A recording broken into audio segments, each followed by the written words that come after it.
Y las declaraciones múltiples de derechos humanos consagran el derecho a la vida, que es un derecho fundamental de todos los habitantes de este planeta, pero es el más violado de todos, porque el derecho a la vida es el privilegio de los que pueden pagarlo.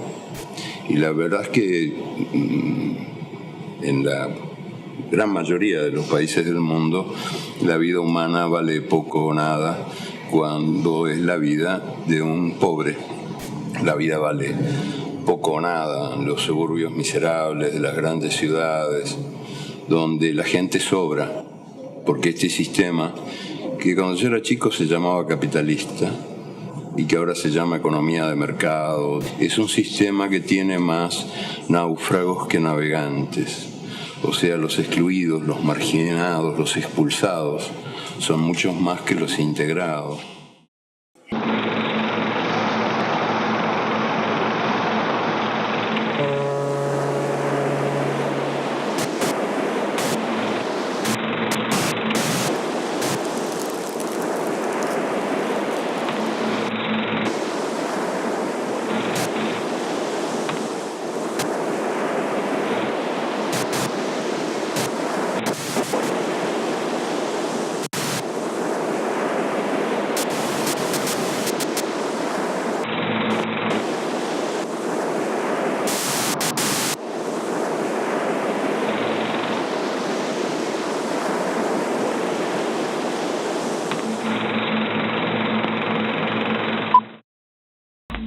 Eu acho que a luta para os pobres, acabar com a miséria, acabar com a opressão, dar todas as possibilidades de ter uma vida mais justa, mais independente, né?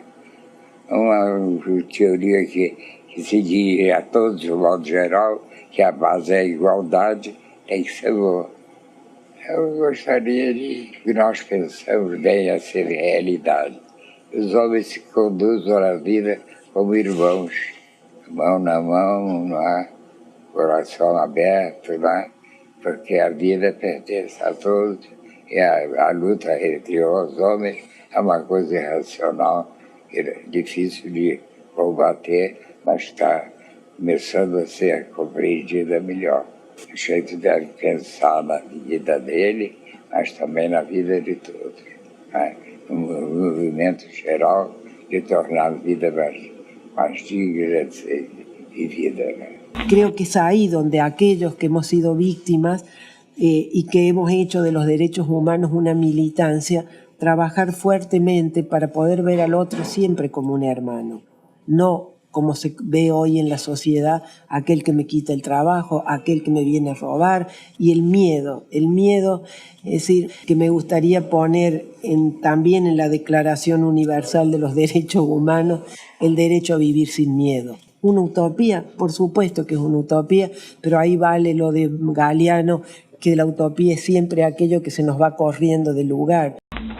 Com isso, os direitos humanos devem ser considerados como a realização integral da pessoa humana, a sua dignidade. E deve-se considerar sempre os direitos humanos pessoais e os direitos humanos dos povos. Dizia um soldado espanhol na Revolução famosa última da Espanha: somos soldados derrotados de uma causa invencível. A causa é invencível porque é justa, é humana, é universal. Mas a vitória está longe. E direitos humanos começa por proclamar a busca de igualdade na diversidade. Não é igualdade na uniformidade chapada. É uma igualdade festejando diferenças de cor, de religiões, de orientações. Bom, eu sou muito cético com relação a esse paradigma jurídico que nasce cercado, né, de tantas esperanças, de tantos compromissos, né, que nós podemos designar, né, por esse conjunto, né, desses direitos que foram produzidos a partir, né, deste princípio admirável que seriam direitos inerentes. Isto foi uma grande esperança, esse foi um paradigma jurídico que, do meu ponto de vista, a crise de eficácia dos direitos humanos, de qualquer geração que seja, porque até da primeira geração, na América Latina, são diariamente denegados.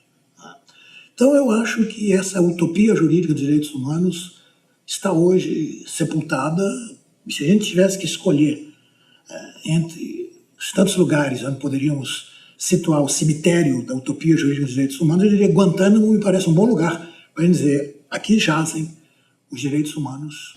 Estados Unidos mantiene desde hace 31 años al compañero Oscar López Rivera encarcelado en cárceles norteamericanas. La sentencia de Oscar López suma 80 años. Queremos destacar sobre todo que no hubo ninguna muerte en los delitos que se le imputan, las acciones que se le imputan al compañero Oscar López, sino solamente su derecho a organizarse y a desarrollar la lucha de su pueblo por la independencia. En estos momentos hay una campaña internacional para solicitar al presidente Obama que escarcele a Oscar López, quien ya lleva 31 años en diferentes cárceles en Estados Unidos y que ha sido puesto en calabozo en los últimos 2 años, ha sido puesto en calabozo 3 veces. We know that different nations take different paths to realize the promise of democracy. And we understand that no one nation should impose its will upon another. But we also know that there are certain aspirations shared by every human being. We all seek to be free. We all seek to be heard. We all yearn to live without fear or discrimination. We all yearn to choose how we are governed. And we all want to shape our own destiny. These are not American ideals or Brazilian ideals. These are not Western ideals. These are universal rights, and we must support them everywhere.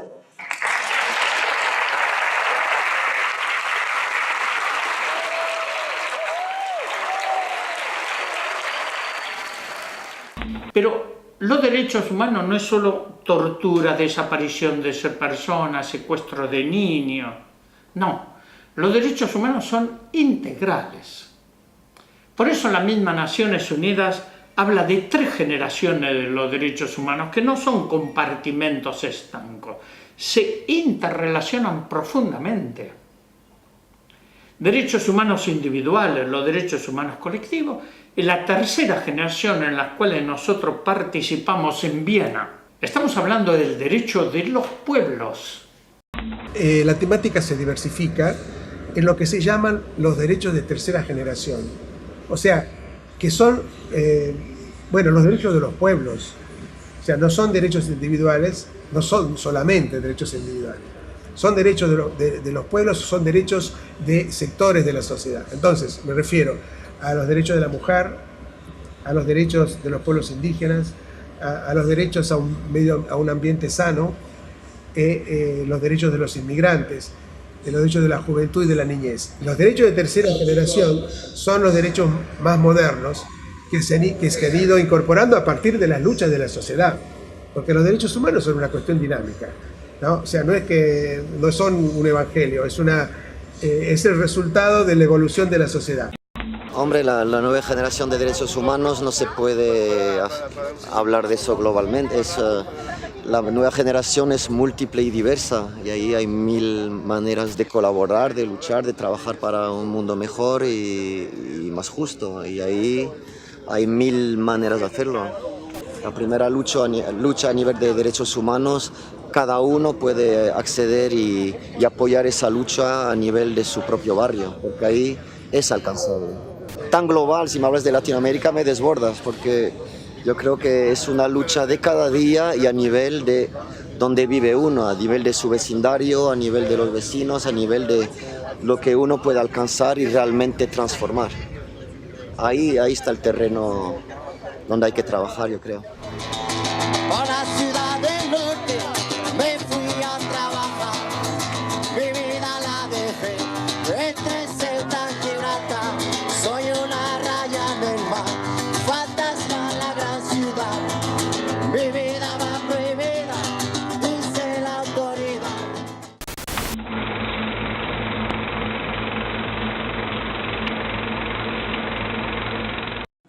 Por supuesto que las declaraciones de derechos humanos también hablan de la igualdad entre los géneros. Y esa igualdad entre los géneros es todavía un derecho a conquistar. En la mayor parte de los lugares del planeta, las mujeres son muy pero muy maltratadas. Yo diría que la realidad las trata peor que los tangos, lo que ya es decir, porque en los tangos, como se sabe, son todas putas menos mamá. Y esa realidad que trata a las mujeres peor que los tangos se traduce en muchísimos casos y en muchísimos lugares en la violencia directa que el macho ejerce sobre la hembra. Esto que llamamos pudorosamente violencia doméstica y que consiste en la forma más repulsiva de ejercicio del derecho de propiedad, que es el derecho de propiedad de las personas. El derecho de propiedad que el macho se atribuye sobre la hembra. El macho dominante, criminal, se explica diciendo: la maté porque era mía, como si fuera realmente parte de su derecho de propiedad aniquilar a la mujer que le ha juzgado en suerte. Ningún macho, por supermacho que sea, ni el más valiente de todos, se anima a decir la verdad, que no es esa. Nada que ver con la maté porque era mía. La verdad sería confesar: la maté por miedo, porque el miedo de la mujer a la violencia del hombre es el espejo del miedo del hombre a la mujer sin miedo. Na minha juventude, no interior de Minas, tinha um contemporâneo meu que era noivo de uma menina lá, e aí acabou tendo um caso com ela antes de casar. Aí pegou a moça, devolveu para o sogro e disse: eu não posso casar com sua filha porque ela não é mais virgem e tal. Mas aí, ela, imagina. E aí o pai falou, achou que ele era um menino sensacional, expulsou a filha de casa. Mas em todas as guerras, não é novidade nenhuma, continua, as mulheres são estupradas. Os vencedores estupram. E continua, você vai vendo violações. E, cara, é o que eu digo. Eu quero saber que alguém no mundo justifique um estupro. Por necessidade política, necessidade de guerra, necessidade disso, necessidade do quê? Uma mulher estuprada não poder tirar o filho, isso não pode ser nem discutido, cara. Hace 30 años nuestras sociedades no estaba presente como parte de la agenda pública el derecho a la participación política, el derecho a la igualdad en el empleo, el derecho al control de su sexualidad y su capacidad reproductiva, es decir, los derechos que tienen que ver con un sujeto diverso, plural, porque obviamente no son los mismos las mujeres ricas que las mujeres pobres, porque no somos iguales las mujeres blancas que las negras, porque la igualdad es una lucha, no es una premisa de partida, ¿no? Es decir, la igualdad tiene que construirse y por lo tanto para esa construcción supone la constitución de los sujetos. Somos muy incriminados por ser simplemente hacedores de aseo. Y seríamos las personas que valimos más. Yo estoy orgullosa de lo que hago. Y de repente uno por hacer aseo no es valorizar porque todos a uno la miran en menos. Pero pasa una persona que vale más que yo según ellos, a uno la miran como cualquier cosa. Y yo creo que el trabajo más incriminado somos nosotras las parrenderas. Somos nosotras las que le hacemos el aseo a los ricachones. Porque esa es la realidad de las palabras. Los ricachones, nosotros los miran en menos. Y gracias a esta pala y esta escoba y esta persona que soy yo, ellos andan limpios.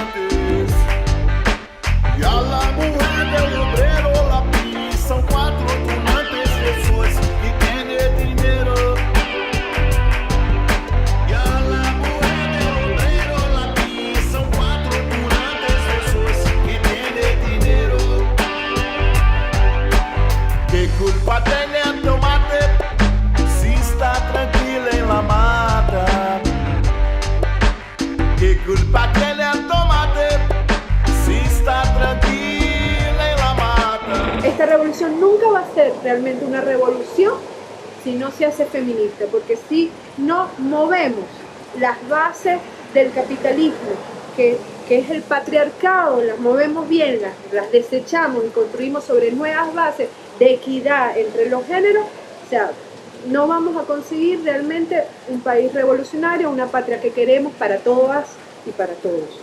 Se cuida, seu machista. América Latina vai ser toda feminista. Todos somos iguales aquí, por lo menos aquí en Cuba, mujer y hombre somos iguales. Descargamos, cantamos y compartimos con los mismos derechos, lo mismo el hombre y la mujer. Para el trabajo, siempre la mujer participa en todas las actividades que pueda participar, igual que el hombre, y en conjunto también, todo es por igual. Prefiero una música de Silvio Rodríguez. Pequeña serenata diurna, es como se titula.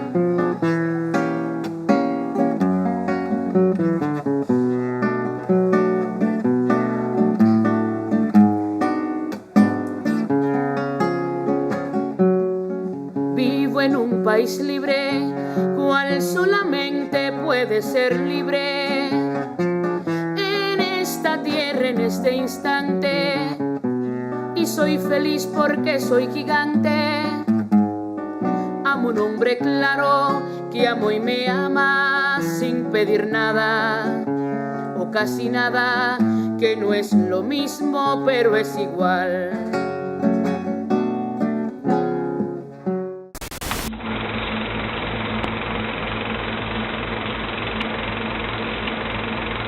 En México nosotros vivimos en un país que es muy machista. Nunca tuve el apoyo familiar, nunca tuve el apoyo de mi comunidad, nunca tuve ningún apoyo.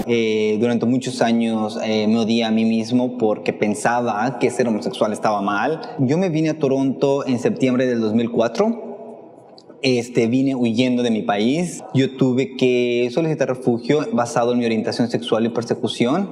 Cuando hago la solicitud de refugio, el juez de inmigración le da credibilidad a mi caso, sabe que estoy expuesto a una situación de vida o muerte prácticamente.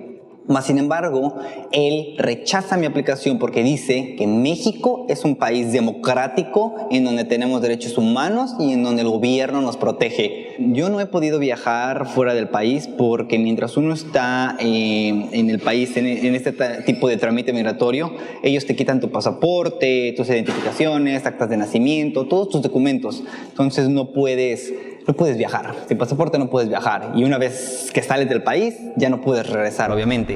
La lucha que nosotras estamos desarrollando tiene que ver también con quebrar esta idea de homogeneidad del sujeto, con este sujeto que es blanco, que es heterosexual, que es clase media. En mi cuerpo se cruzan muchas identidades que están siendo violentadas, identidades que están siendo reprimidas, y desde esa perspectiva insisto en que la lucha que hacemos es precisamente por esta violencia múltiple. Yo como lesbiana violentada también no me olvido de esas otras violencias que tienen que ver con esa mujer, con esa indígena, con esa pobre, con esa gorda. Valoro enormemente toda la trayectoria de muchas lesbianas activistas de este país que iniciaron en plena dictadura toda la lucha por este proceso de visibilidad, en un sentido que tenía que ver con que lo que no existe, lo que no es visible no existe, lo que no existe no tiene derechos, pero asumiendo también que estos derechos, como ya lo había indicado,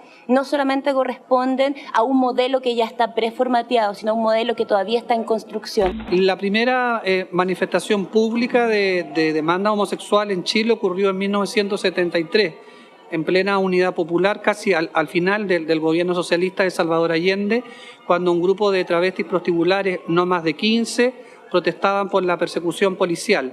Fue un grito desesperado, fue un grito incluso incomprendido por las autoridades políticas, por la prensa del momento, pero que sin embargo armó un tránsito, armó un camino de protesta y emancipaciones que hasta el día de hoy dan presencia, dan visibilidad a las demandas de homosexuales, lesbianas y trans. Después de la dictadura de Pinochet, los homosexuales seguimos precisamente reclamando por la persecución, reclamando por la discriminación, abogando por una sociedad más inclusiva, una sociedad más libertaria.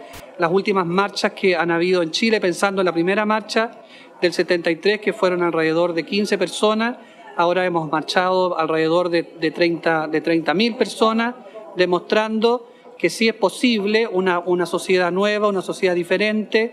Sin embargo, si regresamos a los principios de esto, por ahí de los 70s, a principios de los 70s, cuando se llevó a cabo esto, que inició como una marcha, inició como una protesta, inició como personas de la comunidad gay, lésbica, bisexual, transgénero, salir a las calles para demandar nuestros derechos y demandar un trato justo. Ahora, todo esto se ha convertido prácticamente en un circo y principalmente mucho de esto tiene que ver la influencia de las corporaciones. Un ejemplo, aquí en Toronto se nos ha olvidado ya que esto fue una marcha demandando nuestros derechos y se ha convertido en toda una fiesta, en toda una celebración. No digo que no celebremos, no digo que no llevemos a cabo esto, pero tenemos que sensibilizar a la gente que seguimos luchando, seguimos discriminados, seguimos sufriendo la falta de protección de derechos humanos em Toronto, em Canadá, em Latinoamérica e alrededor do mundo.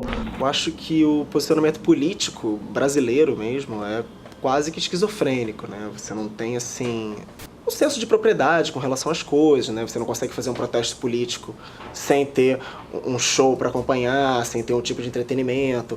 E isso se reflete também no movimento gay, porque você tem, assim, fala-se muito em comunidade gay, né, no movimento gay, mas a única coisa que une essas pessoas de diferentes credos e raças e origens e histórias é uma orientação sexual. Então você tem brasileiros, da forma que somos educados politicamente, ali. Então, assim, existe uma crítica com relação à parada gay, porque, dá 1 milhão de pessoas, dá 1 milhão de pessoas na festa. Só que antes de cada parada gay existe ali a comissão organizadora e representantes políticos e discursos e tudo mais. Isso é válido, cada uma tem o seu tema. Então você tem um evento com 1 milhão de pessoas que luta por uma causa de verdade, só que aquele 1 milhão de pessoas foi lá para a festa. En Chile, como en toda Latinoamérica, repetidamente ocurren crímenes y asesinatos de compañeras travestis que realizan trabajo sexual. Nosotras tenemos dificultades para elaborar nuestro propio discurso, a diferencia de lo que ocurre, por ejemplo, con la homosexualidad o con el lesbianismo.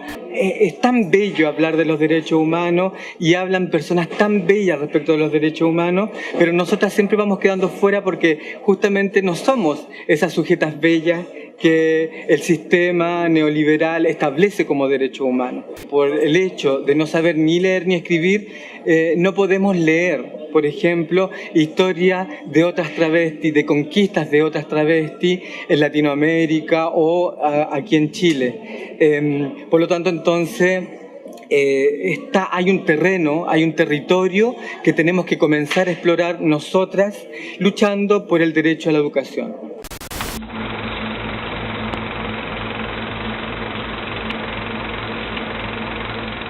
Esta sociedad neoliberal de exportación que parece todo exitoso es una sociedad que se ha fundado sobre, primero, la violación sistemática de derechos humanos y segundo, en la fase democrática, sobre la exclusión de la participación popular. Por lo tanto, es una sociedad donde el pueblo no tiene expresión. Y claro, los problemas se van acumulando con el tiempo y estallaron con los más jóvenes. O sea, el movimiento estudiantil es la expresión crítica de los adolescentes y de los jóvenes que se dan cuenta que sus proyectos de vida están completamente prescritos en una sociedad tremendamente desigual.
questão da educação ela é uma questão que tem distintas realidades dentro da mesma realidade da América Latina, porque houve, ao longo da história, países que resolveram, como no caso do Uruguai e do Chile, conseguiram, por exemplo, resolver a questão do analfabetismo ainda no século XIX. E isso é evidente que alguns países também da América Latina, da América do Sul em particular, têm uns problemas sérios em relação à educação.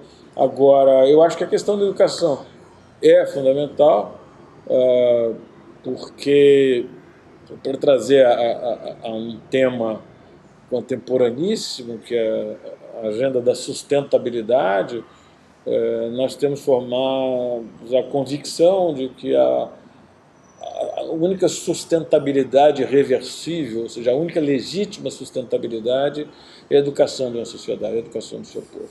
É a única condição que assegura um porvir, que assegura um amanhã.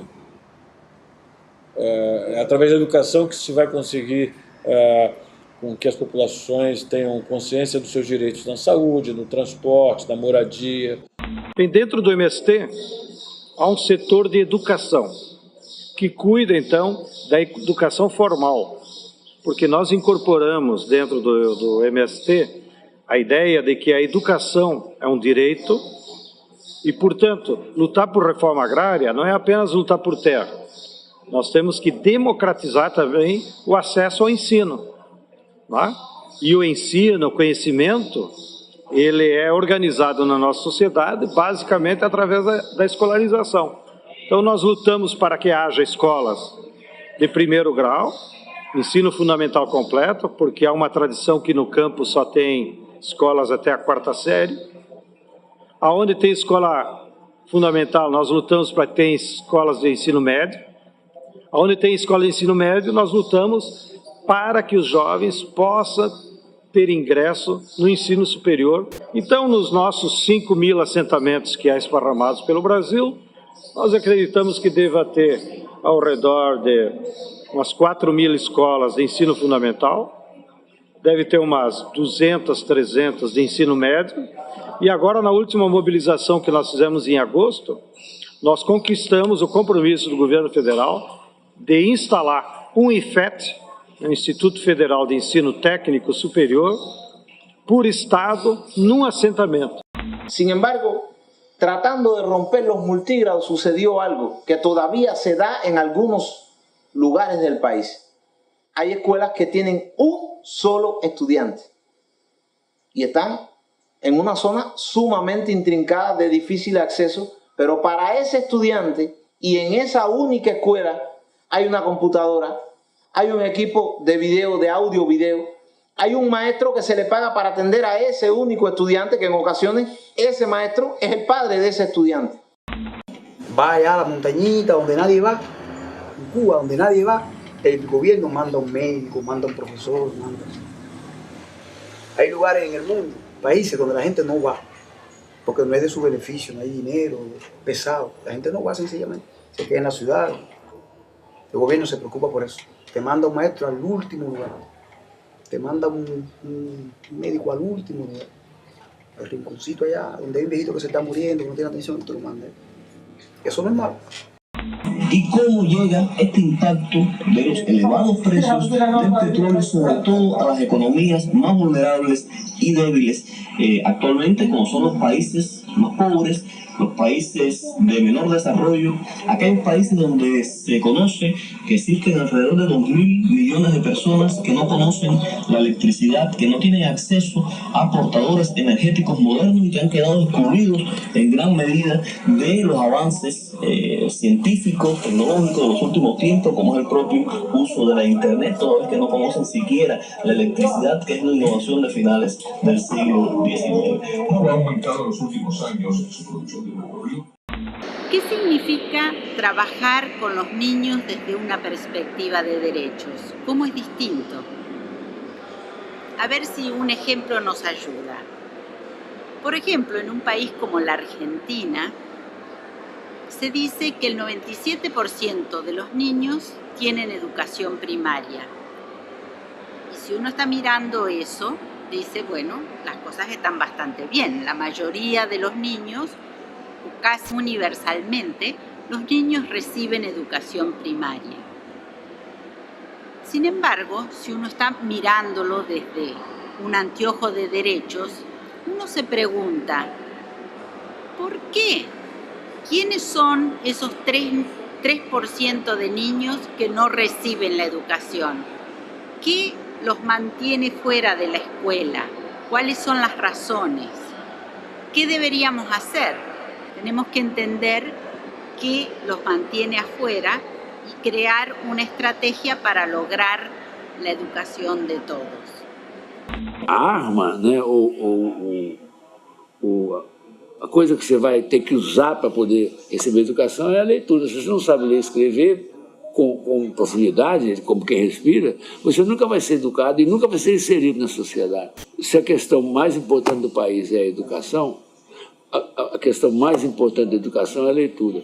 Então, o meu negócio é sair por aí dizendo para todo mundo, estudar é muito importante, mas ler é mais importante que estudar. Y tenemos que llegar a las escuelas, pero con el lenguaje del escolar, no con el lenguaje de los adultos.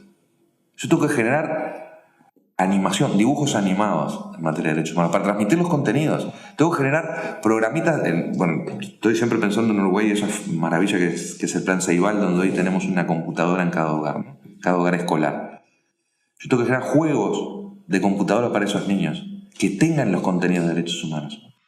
No puedo seguir pretendiendo que se lean aquellos mamotretos de 500 páginas. Eso es una visión paternalista, es una visión adultocéntrica, o sea, de la visión desde los adultos, y muy academicista. ¿Ah? Tenemos que animarnos a romper esas estructuras.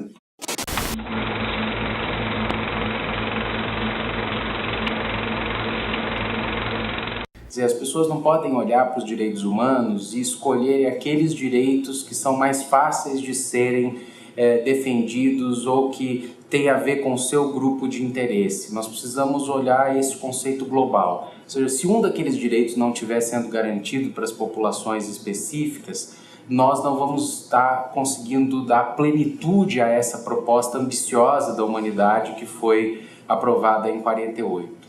Então vejam que uma questão que é fundamental na lógica dos direitos humanos da América Latina, que é o problema da desigualdade existente no cumprimento de vários desses direitos, também se verifica, infelizmente, para o direito à informação.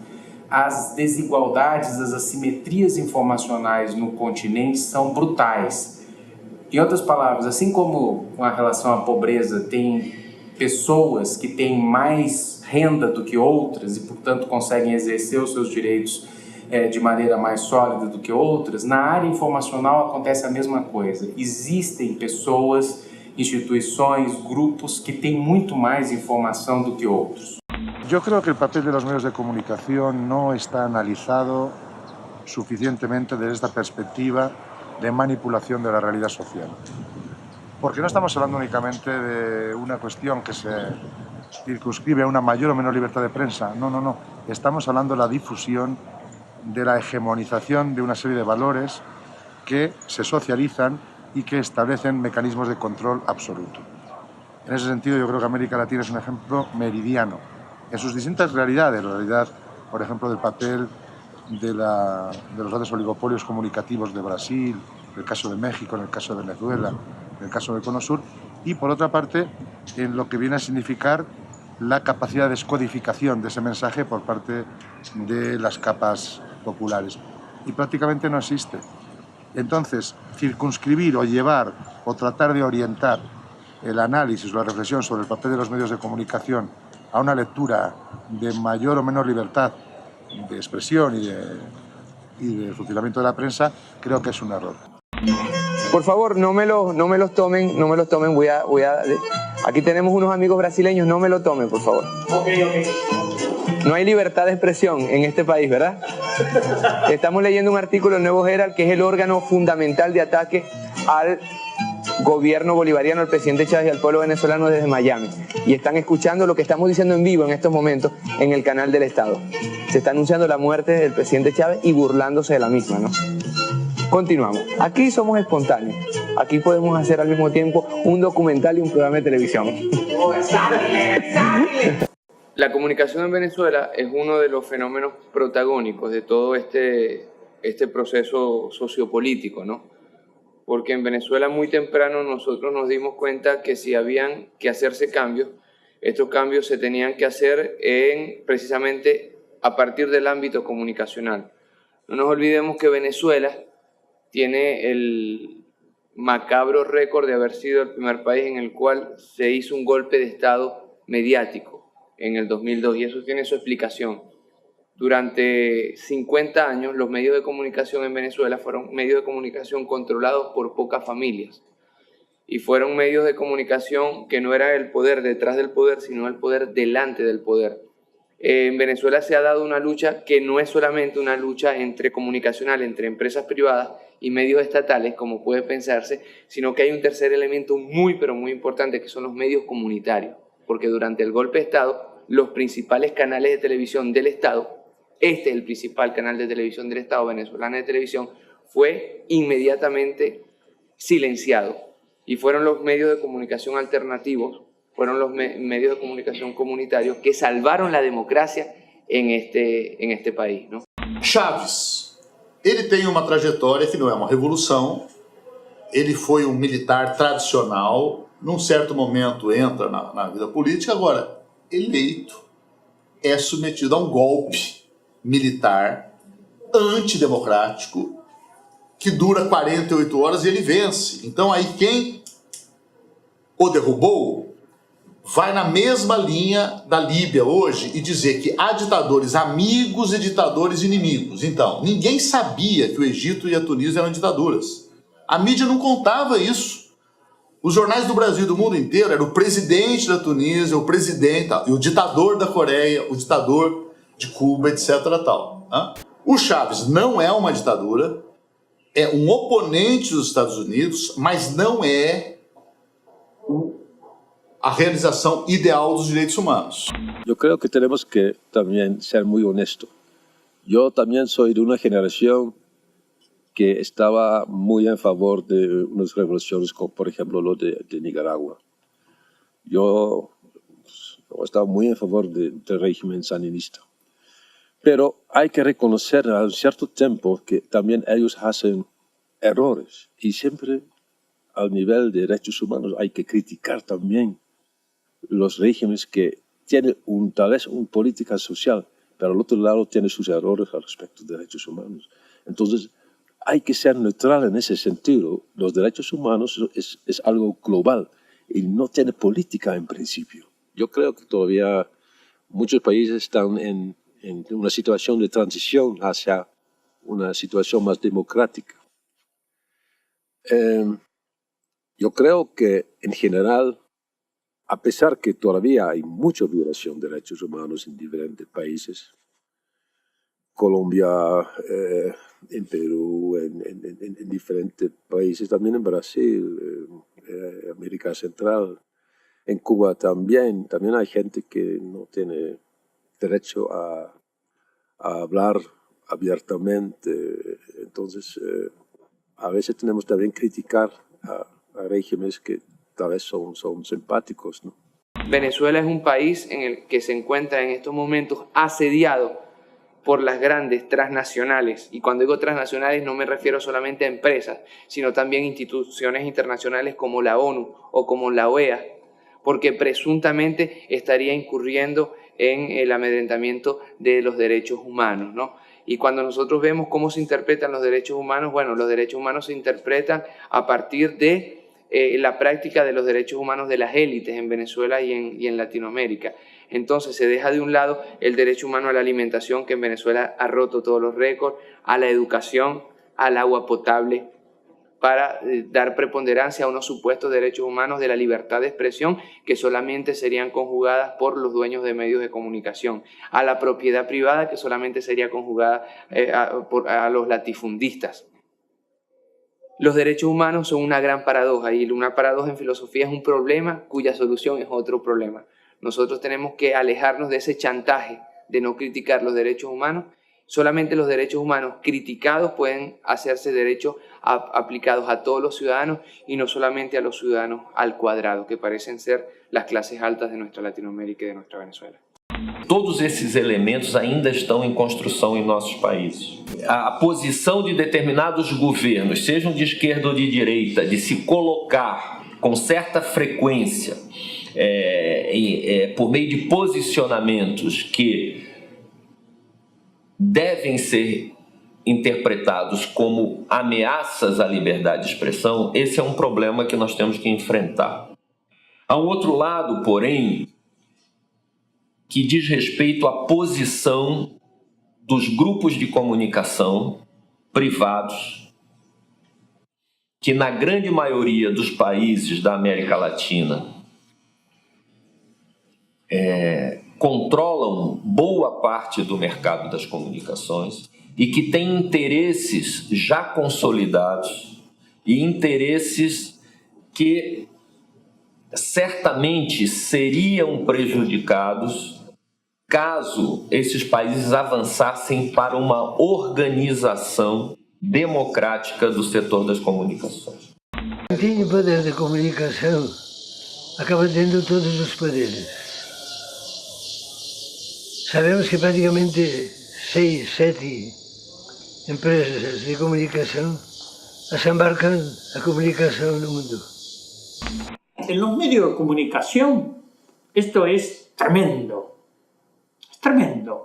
porque una noticia no permanece, una noticia en segundos desapareció y uno ve a través de la televisión los grandes medios que intoxican la mente, que generan el monocultivo de la mente, plantean un gran drama que pasa y en forma inmediata, al segundo, están hablando de deporte. Se ha perdido el equilibrio y esta vorágine permanente de lo mediático hace perder la dimensión del ser humano. El ser humano pasa a ser objeto y no sujeto. Porque los servicios audiovisuales tienen un peso significativo en la conformación de identidades ciudadanas y por lo tanto una democracia debe garantizar la libertad de expresión y la igualdad de los sujetos para acceder a la expresión. Es decir, yo tengo libertad de expresión, pero si no tengo dónde expresarme, mi voz jamás será escuchada.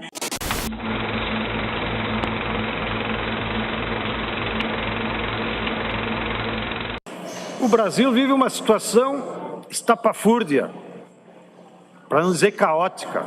Por quê? Fruto desse poder avassalador do capital financeiro e das empresas transnacionais que foram para o campo e levaram o modelo do agronegócio, o agronegócio ele só quer produzir em larga escala, com monocultivo, se especializando em um ou outro produto. Para isso, precisa, como parte do modelo tecnológico, usar muito veneno. Então, o Brasil representa hoje apenas 5% da área cultivada no mundo.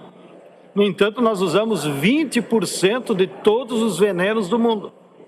Aqui no Brasil, são despejados 5 litros de venenos por pessoa, mesmo os que estão na cidade. E se nós deixássemos só os que estão na roça, isso representa 200 litros por pessoa. Por isso que nós temos que se insurgir, lutar contra esse modelo, lutar contra os agrotóxicos, para produzir alimentos sadios e termos uma saúde pública que garanta bem-estar para todos os habitantes do Brasil. Y lo que sigue imperando en América Latina es este modelo de economía extraccionista, de extraer materias primas para exportar. Nosotros decimos que esto es neocolonialismo puro, que en la nueva izquierda llamada progresista de América Latina siguen imperando el mismo modelo neoliberal de saqueo, sigue imperando la misma concepción desarrollista económica. No hay diferencia entre el desarrollismo de la derecha, de los neoliberales, del desarrollismo de nuestros llamados gobiernos progresistas. Hay que movilizarse y hay que colocar por encima de todas las causas y los temas la defensa del agua, la atmósfera y el medio ambiente y promover un gran movimiento cultural para cambiar la civilización del automóvil, para cambiar la civilización del consumo y del derroche en una nueva civilización que comprenda que somos parte de la naturaleza y no el hombre rey del planeta que puede destruir e usar a natureza hasta seus limites. Nós não podemos avançar nos direitos humanos enquanto não entendemos os direitos da Terra. É quase como se, na verdade, nós precisássemos criar uma outra declaração sobre os deveres humanos e os direitos da Terra. Nós continuamos achando que nós vamos fazer vigorar os direitos humanos sem entender que nós, humanos, somos literalmente, politicamente, fisiologicamente, psicologicamente, né? Nós somos filhos das estrelas. Isso não é poético. Por isso é que eu sustento uma visão renovada da tradição psicopolítica, né? Ou seja, na qual a minha ação no mundo ela é diretamente proporcional à minha ação em mim mesmo. Desde muchos años, desde el siglo pasado, se sabe que en esa zona, los ríos de esa zona contienen oro aluvial y hay mucha gente que ha ido a buscarlo. Con los precios que hemos tenido en los últimos tiempos, tan altos de la onza de oro, se ha producido una nueva etapa de fiebre del oro en la zona de Madre de Dios. Y eso ha generado enormes problemas sociales y enormes problemas ambientales. Ha habido una devastación del bosque, hay ciertas zonas en que realmente se están desertificando, hay explotación terrible de la gente, de los pobladores, para buscar el oro por empresarios que dicen ser pequeños empresarios, pero que en realidad son grandes empresarios. Tenemos que combinar que la actividad económica sirva para el desarrollo social, que la actividad económica sirva para conservar el ambiente. Yo no estoy por limitar la actividad económica y al contrario, porque ésta tenga una expansión a condición de que sirva a los objetivos sociales y ambientales. ¿Cómo vamos a hacer nuestra resistencia nacional, nuestra resistencia internacional, nuestra resistencia global frente a la explotación minera, frente a la defensa del agua, frente a la defensa del medio ambiente? Nosotros hemos dicho que creemos que los debates aquí en la cúpula no deben ser si un fumador contamina más que el que bota una basura en la calle, sino que debemos entender que los verdaderos contaminadores son las empresas multinacionales, son las transnacionales, es el capitalismo internacional el que está contaminando verdaderamente y está depredando todo nuestro país, nuestro mundo, y eso no lo entendemos y muchas veces caemos en ese debate de que quién es el que contamina, si el fumador que se fuma 7, 8 cigarrillos diarios, a que una empresa internacional contamina cientos de kilómetros de ríos y de agua, y eso creo que ese debate no hay que caerlo. Respetamos mucho el tema de ese debate, pero creemos que hay un debate más importante, que es la defensa, la organización y la movilización de todos los sectores. El derecho es desde la educación, salud de la madre tierra. ¿Qué es el derecho humano? No dice nada. Porque deberían defenderse, porque el recurso humano es tener que defender, porque no podemos ya contaminar a este país que es de querida Bolivia. ¿No? En los derechos humanos tiene su harto trabajo. Hay de agua, de salud, de educación, de tierras, no solo tierras. En caso de algunas cosas tienen las organizaciones sociales problemas, a los compañeros, a los pueblos indígenas, originarios, campesinos. Entonces eso como derechos humanos deberían trabajarse por donde trabajan. Eso tiene gran debilidad de derechos humanos en Bolivia y en el departamento de Chuquisaca.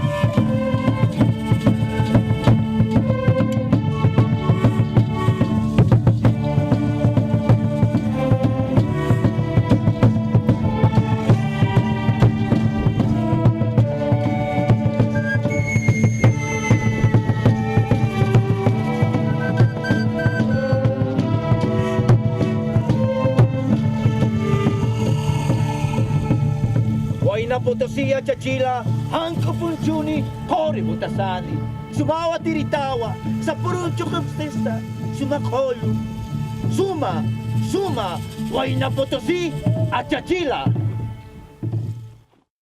E hoje nós viemos com um grupo para cobrar, porque no Rio +20, ainda nós vamos ficar com um problema sério, passando situação difícil. Não dá, a terra já está demarcado, mas já foi demarcado, mas até agora não foi tirado por ser o fazendeiro. Então, nós hoje buscamos para cobrar o Rio +20, para que não é índio, que quer desocupar a área dos índios, dos cochavantes. Las comunidades indígenas, los pueblos que son pueblos originarios y por derecho ancestral son dueños de este territorio, hoy están peleando por una porción de ese territorio porque lo merecen, porque les corresponde. Y el gobierno, cualesquiera sea, el Estado en general, cualesquiera sea su proyección política, en este caso este modelo favorece esta posibilidad, va a tener que atender a esta situação e vai ter que tratar de solucionar o conflito. Mas sempre o problema do índio é a terra, né? É a nossa terra. É muito importante para o povo indígena poder melhorar a cultura. É a terra. Onde a gente vive é muito pequeno. Como é que o índio vai crescer se não tem terra, não tem onde morar, não tem como conviver? E, assim, do meu ponto de vista, bem aberto, pelo que eu vejo e eu sinto, é uma vergonha. É uma vergonha muito grande da parte do governo de não enxergar a comunidade indígena que existe no seu local.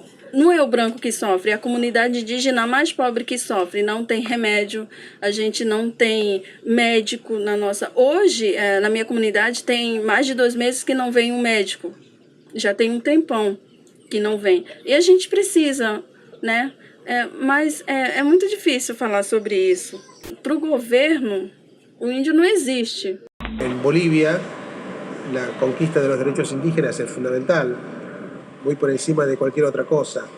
Entonces, el hecho de que actualmente con el gobierno de Evo Morales se haya recuperado la dignidad del pueblo indígena, parece que es una base fundamental para cualquier desarrollo posible.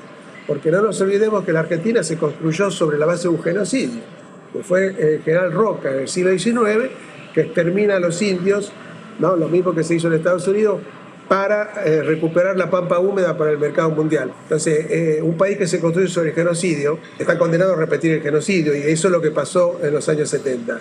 Y nuestra generación, yo creo que su misión fue esa, ¿no? La de condenar ese genocidio, establecer una distancia profunda con ese sistema de genocidio y de autoritarismo. Se nota un cambio brusco, ¿no? Realmente, cuando los desposeídos o los desprotegidos hablamos de nuestros derechos, se molesta la gente. Alguna gente que estaban acostumbrados de humillarlo a alguien, de patearlo, de hacerlo lo que a ellos les parezca bien. Bueno, ahora hablamos de nuestros derechos, se molestan, no se sienten tranquilos, vuelven furiosos contra las mayorías que estamos viviendo en el campo, en las áreas explotadas. Eso ha sido desde ese 24 de mayo, ese día, nosotros venimos a recoger las ambulancias. Yo como alcalde esa vez de Mojocoya vine, yo tenía que recoger siempre, no había otro. Entonces, solo a eso venimos, mucha gente con alegría para festejar el 25 de mayo, que es aniversario de los chuquisaqueños. Ese motivo más hemos venido, entonces, pero de todas maneras, ellos seguramente se organizaron para cometer esos actos que no convienen a la vida, y por eso nos han golpeado, nos han saqueado, nos han pateado, nos han escupido. Todo lo que han podido, ellos han hecho. Sus rabias que tenían seguramente con el presidente Evo Morales, con los dirigentes de la federación, en nosotros se ha apagado. Entonces nosotros hemos avanzado, yo especialmente, entonces toda la calle desde Abra hasta esta plaza 25 de mayo, después por esa calle de Fiscalía General hasta la policía. Cuando hemos presentado nuestra denuncia al fiscal del distrito, todavía no nos querían atender, ni los hospitales cuando hemos sido ya maltratados, por lo menos para tomar algún calmante, ni siquiera ni medio calmante nos han dado. Entonces, así, eso ha pasado en resumidas cuentas. Índio continua ainda no estado de isolamento. Quem tem que definir ele, a vida dele, é antropólogo, sociólogo, psicólogo, indigenista. Queremos ser protagonistas da nossa vida, conversar de igual para igual com a sociedade. Quando se trata isolamento, quando se trata incapacidade, ele vem fazer isso, porque os militares em 1973, 72, nessas épocas, eles mataram os Vaiminhos da Troari, 6 mil índios numa tacada só, um bombardeio, pá, no jogo. Então, eu pergunto, quem é ele para definir a vida do ser humano? Quem é ele para definir a vida de um povo que viveram milhares de anos? Quem são esses caras?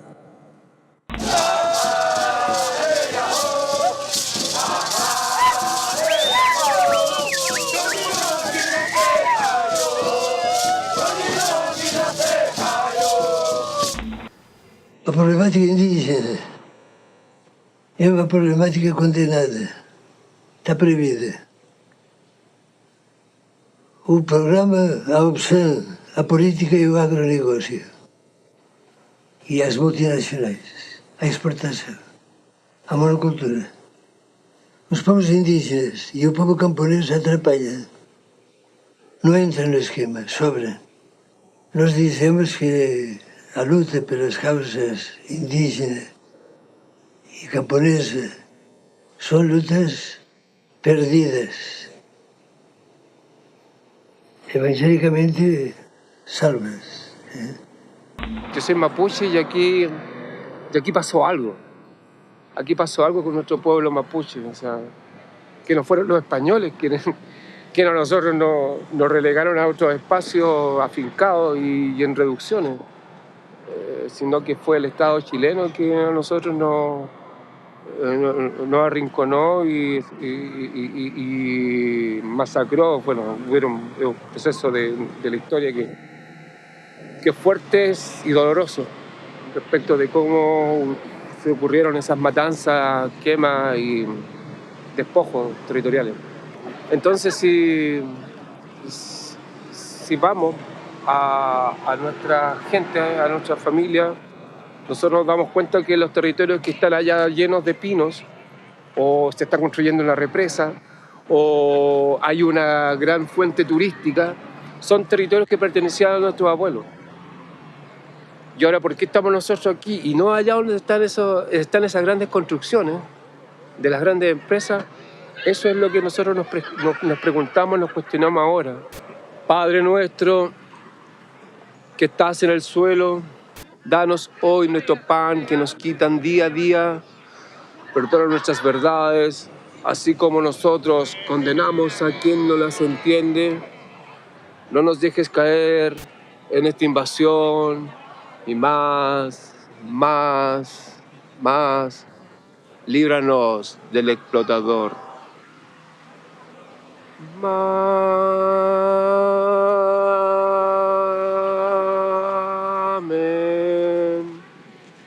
En el nombre del Padre soltero, del Hijo huérfano, and the Saint Spirit, que en tu paz no descanses, resiste, march well, libertad a todos los presos políticos mapuche y a todos los presos del mundo.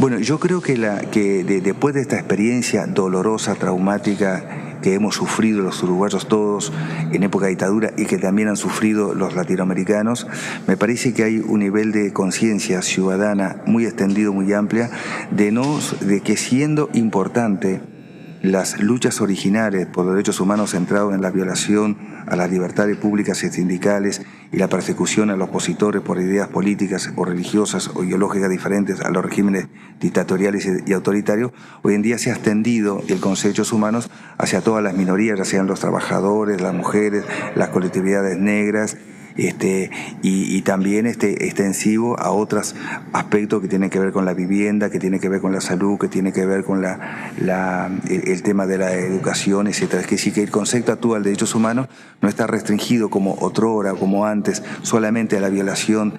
A ver, en nuestro país, como en otros países de la región, aprendimos derechos humanos principalmente a partir de las dictaduras, a partir de lo que fue las violaciones sistemáticas de los derechos humanos y en particular de derechos civiles y políticos durante las dictaduras militares o cívico-militares. Uruguay no es una excepción, la dictadura del año 73 al año 85 marcó notoriamente la concepción de derechos humanos. Cuando salimos de la dictadura en el 85, en el mismo año que Brasil, la reivindicación de derechos humanos es una reivindicación fuertemente vinculada al pasado reciente. Yo entiendo la lógica histórica, yo soy parte de esa historia. Entiendo por qué construimos el imaginario de derechos humanos en base a la violación. Pero creo que lo que es fundamental es intentar mirar los derechos desde los derechos. Pensar la lección aprendida. Muy bien, la memoria, sí, pero ¿la memoria para qué? No por la memoria misma, no por el regodeo. Nadie nos devuelve a los desaparecidos. Es así como un grupo de 14 mujeres deciden ir a la Plaza de Mayo, que queda frente a la Casa de Gobierno. Entonces decían, vamos a hablar con Videla, le vamos a preguntar. Y así fue como fueron esas 14 primeras mujeres a la Plaza de Mayo, madres, y como había estado de sitio, entonces la policía les empezó a decir, caminen, caminen, vamos de a dos, y de allí surge la primer ronda de los jueves. Ese grupo de madres fue creciendo, lamentablemente, porque hay que decir que cada vez había más y más detenidos desaparecidos, ¿no? Jamás nos imaginamos, por la edad, que íbamos a poder lograr estos triunfos. Realmente es con una emoción que uno lo recibe, se abraza, llora, de alegría, de todo, ¿no? Porque, por otro lado, ¿por qué estamos juzgando? Porque faltan 30.000, pero por lo menos se está logrando que se haga justicia. Entonces, quizá nosotros las madres, por razones de edad, no logremos ver al último genocida preso, pero estamos tranquilas. Y cuando uno ve esa juventud maravillosa, sinceramente en ellos estamos viendo a Alejandro e a los 30.000. E a mulher da presidente, ela segue o caminho. Ela também foi ofendida pela Revolução lá. Porque a gente esqueceu o tempo da Revolução, mas foi duro também aqui, né? Período muito cheio de maldade, de perseguição. Eu me lembro quando eu fui para a Europa, eu estava no Brasil, a coisa não tinha estourado ainda não. Mas do navio daqui para a França, houve um golpe político. De modo que essa luta política nos deixa uma lembrança assim, tão diferente, coisas boas que a gente guarda com carinho, e outras que dá revolta, né? Os companheiros foram ofendidos, foram presos, massacrados, né?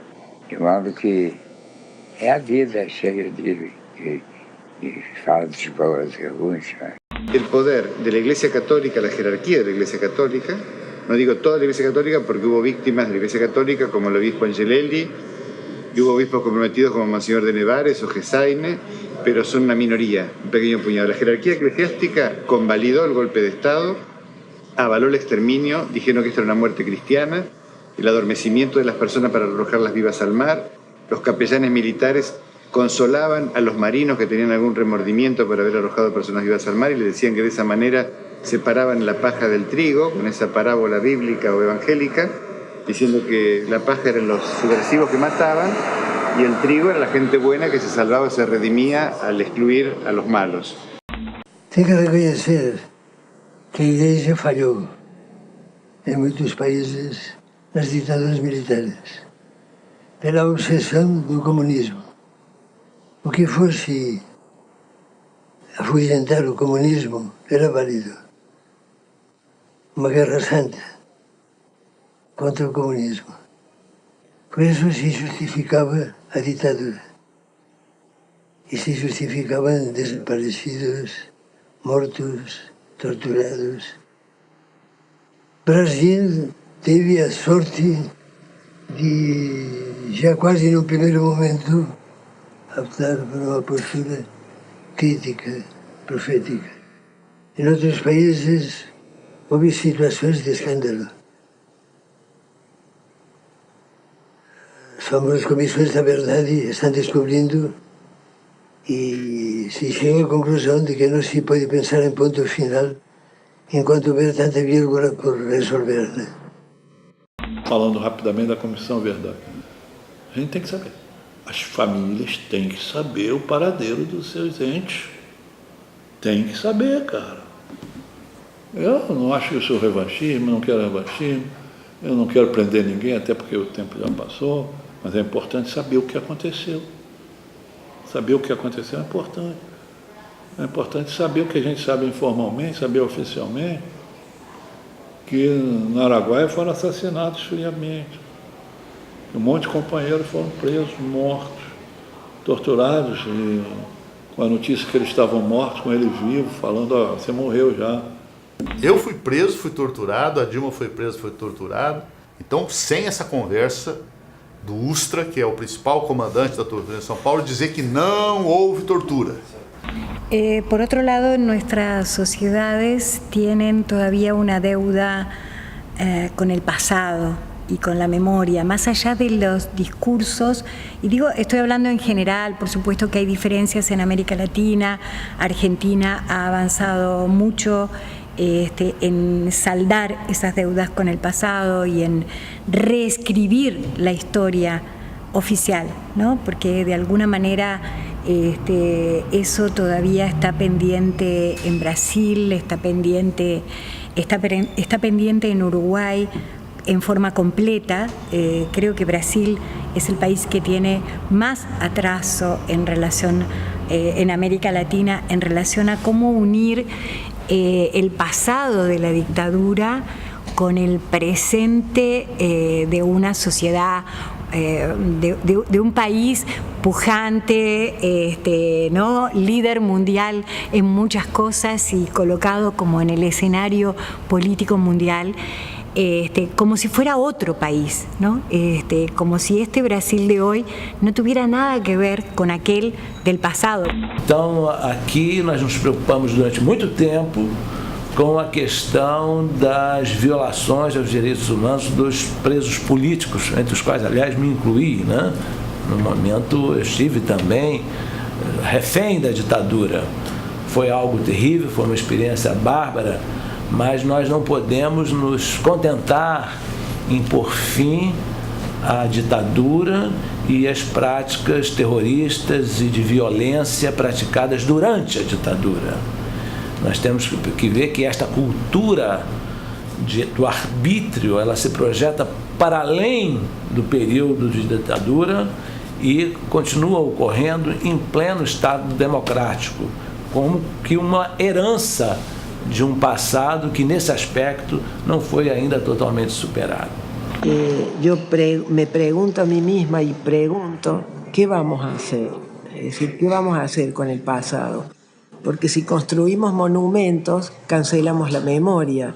Y es legítimo que las nuevas generaciones que han nacido y han sido educadas en libertad tengan una visión diferente a mi generación, que siempre a lo largo de la historia tenemos un golpe de Estado por nuestra vida, ¿no? Pero lo que no se puede hacer con el pasado es tergiversarlo. Y otra cosa que a mí me obsesiona en relación al pasado, que no se puede hacer política con el pasado. Tenemos que trabajar mucho para tener una cultura de vida y no una cultura de muerte, en el sentido de que los derechos humanos en nuestro país todavía connotan muerte, que no tenemos incorporado como cultura lo que tendría que ser el ABC de los derechos humanos. ¿Quién es el único que viola los derechos humanos? Es el Estado. Agora você também.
Tem medo da verdade, não quer que a verdade apareça porque tem culpa no cartório.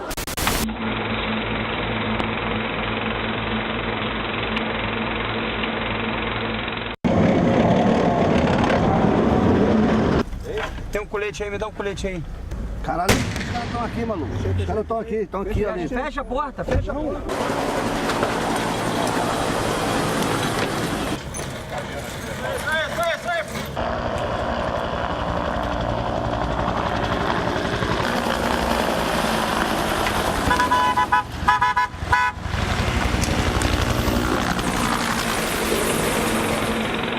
A questão dos direitos humanos, a meu ver, não só no Rio, na América Latina como um todo, tá?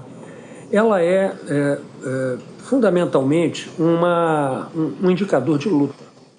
Quando você fala em direitos humanos, você já está na posição de ter que apelar para uma argumentação que não é de origem local. Se nós formos verificar, há uma sensibilidade numa parcela grande da população que manifesta uma indiferença à morte do outro. Então, quando se fala em direitos humanos, é porque você já não aceita mais isso. Então, você está querendo, de alguma maneira, mudar a situação. Mudar a situação significa que você vai recorrer à expressão direitos humanos sempre que você se defrontar com uma injustiça, com uma situação de humilhação, de desrespeito, principalmente numa situação de violência. A crise de eficácia dos direitos humanos, quer dizer, a vida é um direito humano fundamental, mas essa vida que foi, enfim, ali, a polícia do Rio mata mais de 1000 pessoas por ano em confrontos. E aí? Ainda tem gente que pede pena de morte. Não tem tribunal do mundo que mate 1000 por ano. A nossa polícia mata mais de 1000 por ano. Ainda tem gente que fala, não, a pena de morte. Já temos a pena de morte. En el siglo XX, los muertos por guerras, de todas las guerras, Primera Guerra, Segunda Guerra, Corea, Vietnam y demás, todos ellos son menos muertos que los muertos a manos de aparatos de poder. Terrorismo de Estado, parapoliciales, paramilitares, gatillo fácil, escuadrones de la muerte. Lo que ocurre es que todos esos aparatos de poder en todos los países del mundo están invisibilizados o están naturalizados, como que es natural que el poder mate. El sistema penal no puede dar solución al conflicto.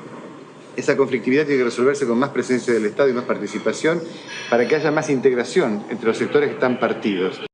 El narcotráfico en México ha crecido por el nivel de corrupción que hay en el Estado mexicano. El Estado mexicano permitió a las bandas de criminales de que hicieran lo que quisieran y a la hora de hacerse un ataque al narcotráfico vemos que quien está muriendo son los civiles. En 5 años tenemos 50.000 muertos, 20.000 desaparecidos y las organizaciones sociales hostigadas. El pueblo zapatista, las comunidades zapatistas en lucha están siendo hostigadas por grupos paramilitares. Aqui em São Paulo, a PM acaba de ser autuada em mais um episódio que está mexendo com as altas cúpulas da polícia, nas proximidades do cemitério, e uma testemunha observa uma execução sumária. Ou seja, os policiais sabem que é crime se transformarem em juízes, acusação e defesa, jurados, executores de uma pena que as leis brasileiras no autorizan. Pero en la realidad las cosas no cambiaron tanto. Y por ejemplo, en relación a la situación de los pobres, condenados por ser pobres, condenados por un sistema que es incapaz de combatir la pobreza y que entonces está en guerra contra los pobres que el propio sistema genera. Es bueno anotar algo que se nos suele escapar a los militantes de izquierda, y es que, por ejemplo, la discriminación se aplica de tal modo que a veces no la vemos. Por citar un ejemplo, la tortura. Estamos acostumbrados, los militantes, yo entre otros, ¿no?, a denunciar la tortura, pero muchas veces nos olvidamos de que la tortura no se aplica solo a los llamados presos políticos, y nos olvidamos de la tortura como se aplica a los llamados presos comunes, que son también políticos, porque son el resultado triste del funcionamiento de un sistema que funciona para poucos. O direito humano mais básico é o direito ao corpo, né? E aí entra tanto a nossa definição tradicional de direitos humanos, né, que é a proteção da tortura, da violência, né, mas também essa proteção contra as formas de humilhação cotidiana que o tráfico e a polícia impõem numa cidade como Rio de Janeiro, né? A humilhação do tapa na cara, do abaixar a cabeça, né? De ter que se submeter a esse controle ilegal de território, né? E no Brasil, direitos humanos ficou muito associado a você se proteger da violência do Estado, né? O que é uma coisa que a classe média em geral associa com bandidos, né, ou com pessoas muito pobres, porque eles sabem que se eles forem parados pela polícia numa blitz, por exemplo, eles vão ser tratados de uma maneira diferente do que seria uma pessoa, né, mais pobre. E cidadania no Brasil virou uma palavra ônibus, onde cabe tudo, né?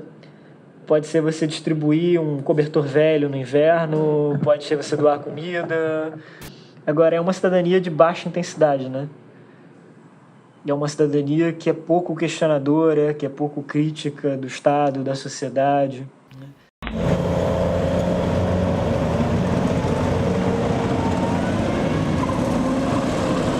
Nossa Senhora, cara. Que isso, mano? Ai, que isso? Porra é essa? Caralho, maluco! Olha lá!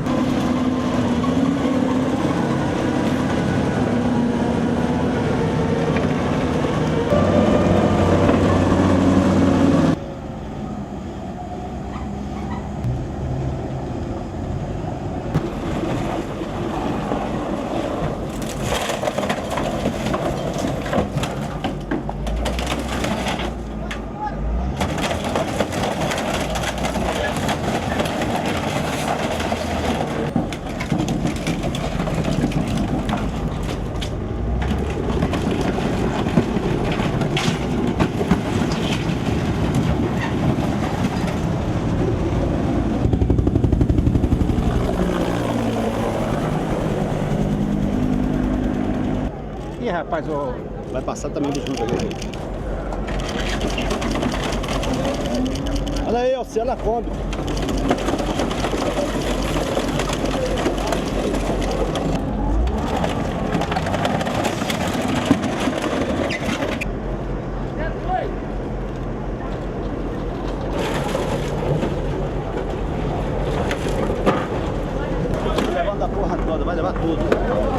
Eu reformei esse carro há pouco tempo. entendeu? Essa porta aqui era nova, aqui ó, aqui eu botei porta nova, tá vendo que tá, não tem ferrugem nenhuma, tá vendo? Não tem necessidade de passar por cima do carro não, porque você vê a marca da esteira, ele jogou de propósito, assim. Quer dizer, tem espaço lá, quer dizer, ele jogou o carro pra cá, assim, em cima do meu, pô. A gente observa, por outro lado, que as violações dos direitos humanos, tanto no Brasil como na América Latina, de modo geral, por parte dos agentes da lei, ela é seletiva, sobretudo nos países que têm um legado escravocrata, como é o caso do Brasil, né? Dificilmente você verá um apartamento da Zona Sul do Rio de Janeiro ser arrombado, sem ordem judicial, e as pessoas tiradas aos safanões lá de dentro. E isso é encarado com uma certa naturalidade quando o alvo é um barraco lá do subúrbio, né?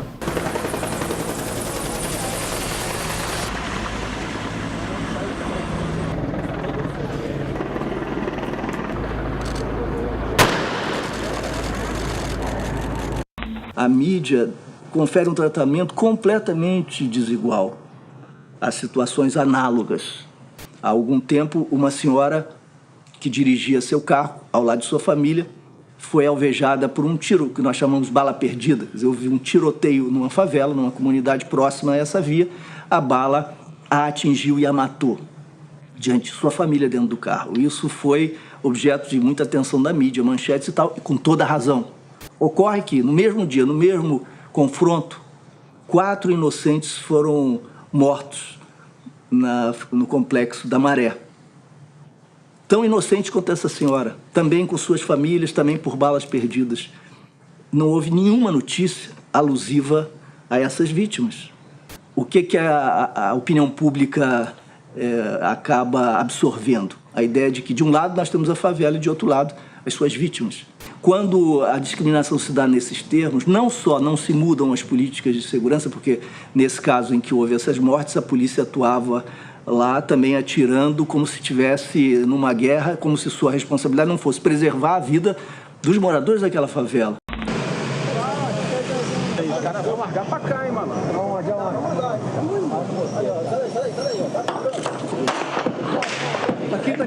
Cuidado aqui. Estão dando aqui, peraí. Peraí. Tá na igreja, estão lá em cima da igreja. Uma bomba no cadeirão.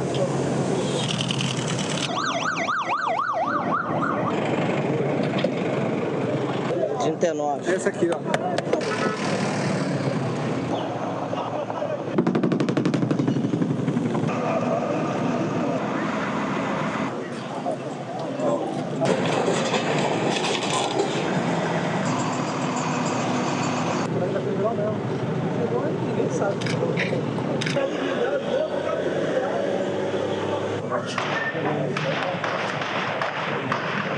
Sai daí, Naldinho.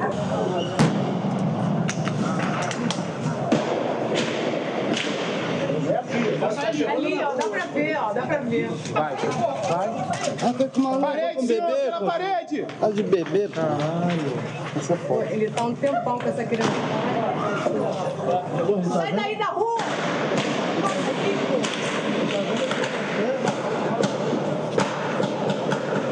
Entra. Vem mais pra dentro. Aí, fica de olho aí.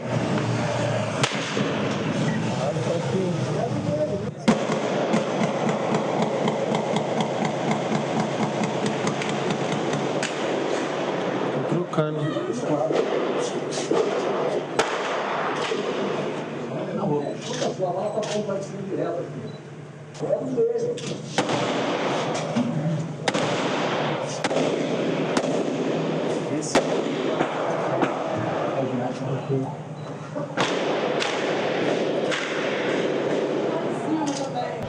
Em cima, hein?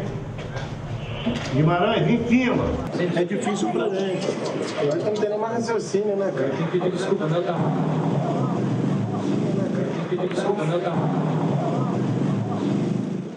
Acho que os direitos humanos devem existir para seres humanos. Por isso eles direitos humanos. Para seres humanos. Para monstros. Isso não é uma coisa nenhuma. São os hipócritas. Olha, quem é contra esse meu slogan, bandido bom é bandido morto, ou é lírico, ou é romântico, ou é hipócrita. Bota um familiar seu lá para ver como é que ele vai reagir. Então, direitos humanos para seres humanos. Bandido, o coração dele é na sola do pé.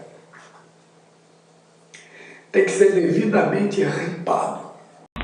Segurança pública é uma inovação brasileira, não no sentido de que foi o primeiro país no mundo a discutir o tema, mas foi o país que durante o governo Lula avançou na linha de quebrar completamente o bloqueio que havia entre polícia e direitos humanos. Direitos humanos é defesa de bandidos. Ninguém defende o policial. Não. E meu último ato no Ministério, 5 anos e 10 dias, foi lançar com o ministro da Justiça o documento que se chama Diretrizes para a Defesa de Direitos Humanos de Policiais. Essa questão de que os defensores dos direitos humanos não se preocupam com os direitos humanos das vítimas, só querem defender os bandidos, é uma ideia falsa e perigosa. E o consectário lógico dessa ideia é de que os agentes da lei devem tratar os delinquentes de forma à margem da lei, né? E nesse ponto se nivelando a eles. Para poder puni-los mais rapidamente, mais duramente, é melhor executá-los de uma vez, ou prendê-los arbitrariamente, ou espancá-los a mais não poder. É claro que, agindo dessa maneira, os policiais, os agentes da lei estariam violando a própria lei e se nivelando os bandidos, né? É o que poderia haver de pior num Estado democrático de direito. As milícias são máfias policiais que têm um potencial de afirmação de poder tirânico muito superior ao do tráfico. É um poder muito maior do ponto de vista do recurso às armas, uma capacidade de estruturação, de administração, de organização muito superior, até porque são profissionais que têm idade, maturidade, experiência, têm uma educação, uma formação, que têm uniforme, que têm carteira como representantes do Estado, estão armados pelo Estado e que mobilizam as redes internas das instituições a seu serviço, submetendo-as às suas estratégias de acumulação de poder. E essas milícias entenderam que o tráfico atua num nicho de mercado e que é, inclusive, antieconômico. Esse modelo do tráfico de drogas do Brasil, particularmente do Rio de Janeiro, que é territorializado, quer dizer, que se apoia, que se funda no controle territorial e no controle tirânico de comunidades, é completamente refratário a qualquer princípio econômico de racionalidade. Y el sistema no sabe qué hacer con esta contradicción que lo corroe. Y entonces convierte la pobreza en un delito y la castiga matando. Ora, como nós vamos falar de direitos humanos se cada cultura manipula o conceito de direitos humanos para o seu próprio interesse, para o seu próprio projeto de poder, no sentido da dominação do outro, da dominação da natureza, para a perpetuação daquilo que os budistas tibetanos colocam tão bem, ou seja, da ignorância, né, do ódio e da ganância. Mas eu acho que estamos indo melhor. Falávamos da América Latina. Está melhor a América Latina hoje que 10, 15 e 20 anos atrás. E há vários governos que, com seus defeitos, pendem mais para o lado do povo. A integração latino-americana está se processando também. Eu digo sempre que o desafio maior, como pessoas, como povos, é a convivência, não a coexistência. E de momento há muita coexistência, mas pouca convivência. Os direitos humanos dependem dos deveres humanos, de serem aquilo que gostariam de ver no mundo. E dependem do entendimento de que só há direitos humanos se houver direitos da terra, direitos da vida e de uma nova episteme na qual seja reconhecida uma nova maneira de viver, na qual seja reconhecida em cada ato, através do pensamento respiratório, do pensamento da pele, que nós somos irmãos. Porque essa é a mensagem dos direitos humanos. Eu sou otimista, achando que o caminho ainda é difícil, né? Precisa o povo sentir que tem que se interessar pela vida, tem que se interessar para que o mundo seja melhor. Isso é que é importante.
María Cristina me quiere gobernar y yo le sigo la corriente, porque no quiero que diga la gente que María Cristina me quiere gobernar.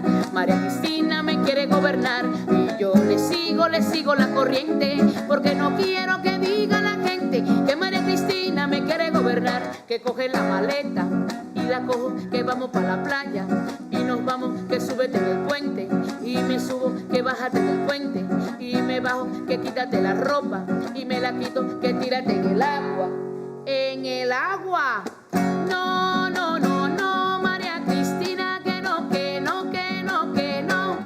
Porque María Cristina me quiere gobernar. Mira, y me quiere gobernar. Cosa, y me quiere gobernar. María Cristina me quiere gobernar. Sube y me quiere gobernar. Que no, me quiere gobernar. María Cristina me quiere gobernar y yo le sigo la corriente, porque no quiero que diga